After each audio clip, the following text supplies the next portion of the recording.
महिला सशक्तिकरण, women empowerment today versus ancient era. अगर देखा जाए टुडेज न्यूज तो मुझे ऐसे लग रहा है कि हमारे कई शतकों साल पहले कुछ ज्यादा ही प्रगत थे महिलाओं के स्वतंत्रता और सुरक्षा के मामले में। क्योंकि जब बच्चे का जन्म होता था तो उस बच्चे को उसका लिंग ना देखते हुए हर एक बच्चा उसको पारंगित किया जाता था हर एक शिक्षा के साथ। धर्मशास्त्र, नीति शास्त्र, अर्थशास्त्र, व्यवहार शास्त्र, युद्ध शास्त्र, योग शास्त्र और कई शास्त्रों के साथ उनको पारंगत किया जाता था, क्योंकि इस हर एक शिक्षा का उपयोग उनके अगले आने वाले जीवन काल में उपयोग होने वाला था। यहाँ पे हम जब बात कर रहे हैं एंशिएंट ईरा की, इसी एंशिएंट ईरा में हमें बहुत सारी वीरांगनाएं प्राप्त हुई जिन्होंने हमें स्वतंत्रता देने के लिए या फिर कॉलोनाइजेशन के ज़माने में बहुत ज़्यादा उम्दा कामगिरी की।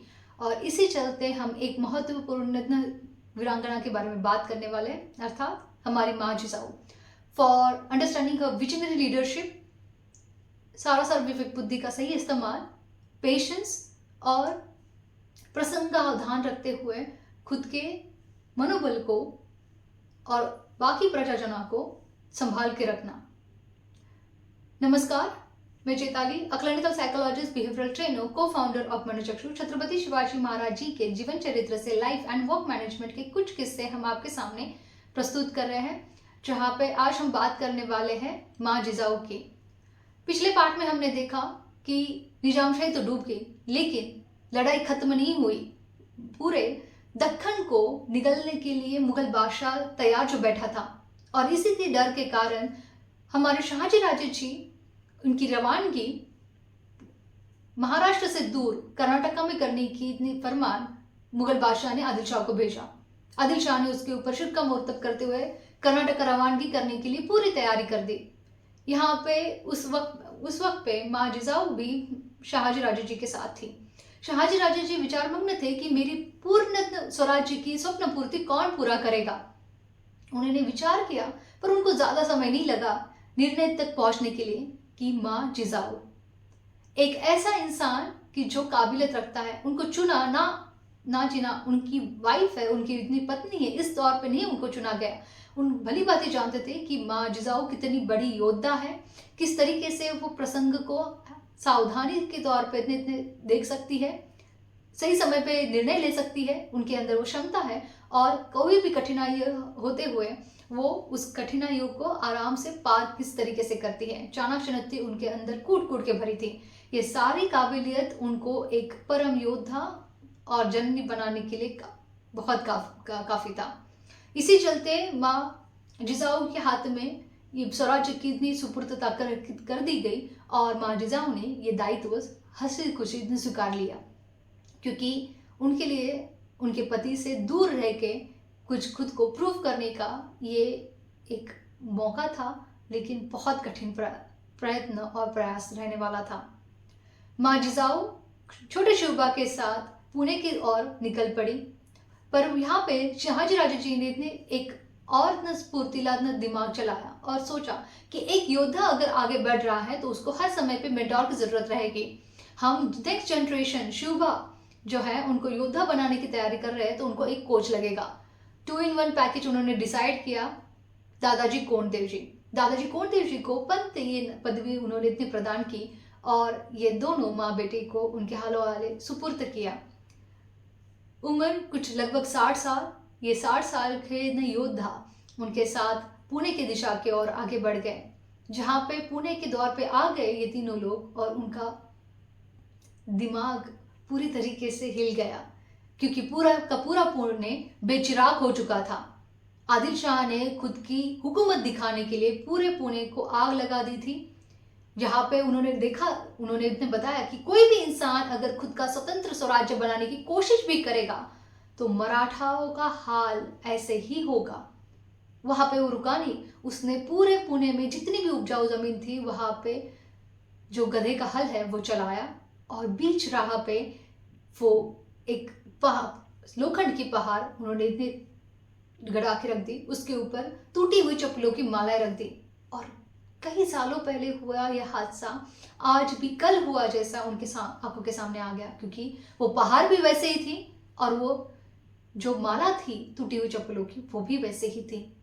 देखो कितना डर, वो आए तो नहीं, क्योंकि उनके डर से बहुत सारे लोग अपना घर बार कारोबार छोड़ के कहीं दूर जाके छुप के खुद का संसार चला रहे थे, सिर्फ जीने के लिए जी रहे थे।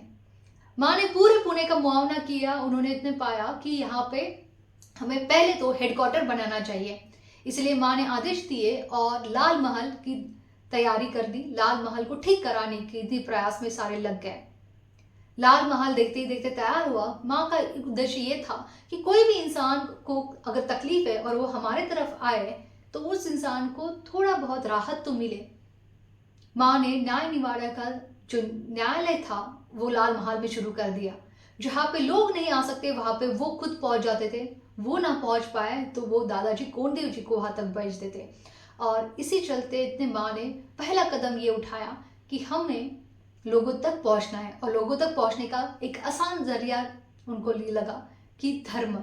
इसीलिए उन्होंने श्री कस्बा गणपति की स्थापना कर दी। लाल महल के सामने लोगों को एक हौसला दिला दिया कि हम हैं।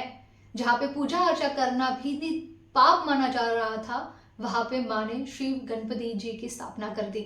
लोगों के अंदर 0.5% का जो राहत थी वो मिली। उनको भरोसा दिलाने के लिए माँ सफल हुई। लेकिन लोगों के दिमाग के अंदर जो बचा हुआ डर था, जो गहरा डर था, वो निकल नहीं पा रहा था। और माँ ने ज़्यादा जबरदस्ती भी नहीं की, लेकिन माँ ने उनके साथ कनेक्ट होने की हर तरीके के प्रयास किया। जहाँ पे उन्होंने आदेश दिए, पंत जाके बहुत सारे लोगों के पास मिले, उनको पूछा कि आपका घर छोड़ने का कारण क्या है। हालांकि उनको पता भी था, लेकिन फिर भी उन्होंने पूछा, क्योंकि जो पूछने से लोगों को अपनापन लगता है और कुछ ज़्यादा ही बातें जो ना पता है वो भी हमें पता चल जाएगी। उन्होंने कहा कि हर कोई बादशाही का आतंक, आए दिन लूटमारी, और ये लूटमारी अनाज, जानवर, खजाना इनकी होती तो भी समझ में आता था। उन्होंने हमारी महिलाओं को उठाना, महिलाओं की लूट करना शुरू कर दिया। महिलाओं से इतने पेट ना भर रहा था तो उन्होंने बच्चों को भी उठाना शुरू कर दिया। किसी का सहारा नहीं बचा। हिम्मत तो थी, लेकिन दिमाग के अंदर का जो डर है वो हिम्मत करने नहीं दे रहा था। इसलिए खुद की जान बचा के, खुद के परिवार को बचा के, ऐसे कहानी को उपचय में रह के हम खुद को बचा रहे हैं। उन्होंने, दादाजी कोंडदेव जी ने उनके साथ इतना अच्छे से संबंध बना लिए, व्यवहार बना लिया और उनको भरोसा दिला दिया उनकी सुरक्षा का। लोग धीरे धीरे पुणे में वापस आना शुरू हो गए और खुद का व्यापार करना उन्होंने शुरू कर दिया। खुद का व्यापार तो लोग कर रहे थे, लेकिन कोई इंसान खेती करने के लिए आगे नहीं बढ़ रहा था। बढ़े भी कैसे, क्योंकि डर भी इतना ज्यादा था।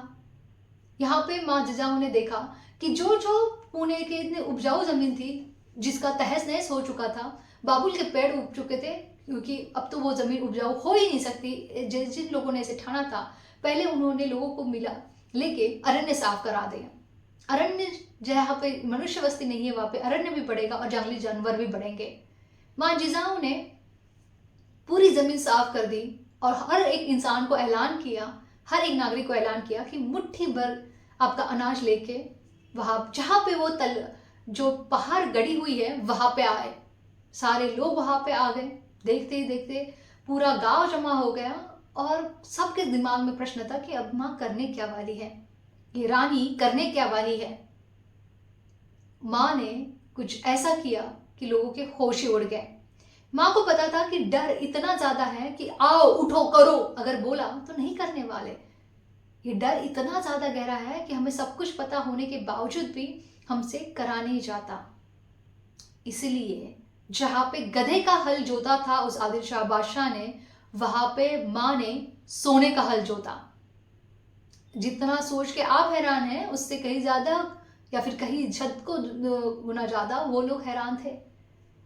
वहां पे माँ ने जो हल लाया जाता है और हल को और बैल को जिस लकड़ी से जोड़ा जाता है, उस लकड़ी को निकाल के माँ ने 56 इंच लंबी का सोने का फली जोड़ा और उससे पूरा खेत जोता।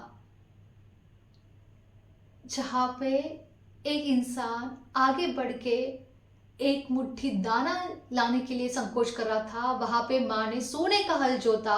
ये देख के सारे हैरान हो गए और उनके दिमाग, जहां पे डर है जहाँ पे इतना गहरा डर है, इतना सदियों से बड़ा हुआ डर है, कुछ इंसान ने बड़ा लैविश एकदम कर दिया, तो ही शायद से वो डर कुछ हद तक खत्म हो सकता है। ये भली बाती माने जाना, स्ट्रैटेजिक लीडरशिप, और ये रानी हमें तार सकती है, ये रानी हमें 100% प्रोटेक्ट कर सकती है, ये रानी हमारे लिए है, हमारी है। यही एक टर्निंग पॉइंट रहा स्वराज्य की नींव बांधने के लिए। सारे लोग आगे बढ़ के माँ को मदद किए और वहां से खेत जोतना और खेती करना का प्रयास वापस से पुणे में शुरू हो गया। यहां पे माँ रुकी नहीं, जहां पे हमने कहा कि उन्होंने अरण्य की तो सफाई कर दी, लेकिन अरण्य के साथ जंगली जानवर भी बढ़ चुके थे, उनसे लोग डरे हुए थे। उसका फैसला करने के लिए माँ ने ऐलान वापस से किया कि जो जो इंसान जंगली जानवर सरकार में जमा करेगा पकड़ के, उनको एक बख्शीश मिलेगा। देखो, ये भी काम कर गया। ये लोगों के अंदर इतना जोश है, लेकिन जोश को कहीं ना कहीं पे होश के साथ नेविगेट करना बहुत ज्यादा जरूरी है, और वो माँ जी वो भली बातें जानती थी। वहां पे वो रुकी नहीं, और एक परेशानी बढ़ी। जहां पे अरण्य बढ़े, वहां पे लोगों के द्वारा लोगों की करी जाने वाली लूटमारी भी बढ़ी, और वो लूटमारी कई बाहर के करते, कई अपने करते। इसीलिए उन्होंने सरदार चुने, सिपाही चुने, और उनकी तैनात वहां पे जहां पे लूटमारी हो रही है, वैसे वहां पे सेंसिटिव पॉइंट्स पे करा दी। देखते ही देखते वो पॉइंट्स भी रिजॉल्व हो गया। ये सारी नीति हमारे शिवबा बहुत गहरी और नजदीक से देख रहे हैं कि माँ किस तरीके से लोगों की बातें सुन रही है, किस तरीके से न्याय देख रही है, और ये दोनों चीजें करने के लिए किस तरीके से पहले लोगों के साथ जुट रही है।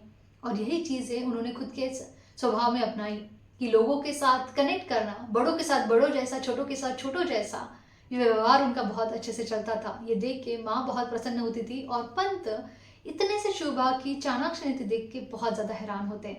हर जगह पे वो उनके साथ रहते और उनको हर एक पाठ अच्छी तरीके से सिखाते। तो अगले पार्ट में हम देखेंगे कि माँ के हाथ माँ के साथ उनका निरीक्षण करते हुए हमारे शिवबा स्वराज्य के लिए किस तरीके से तैयार हो गए। तब तक के लिए बने रहिएगा। जय श्री शंभो जगदम्ब।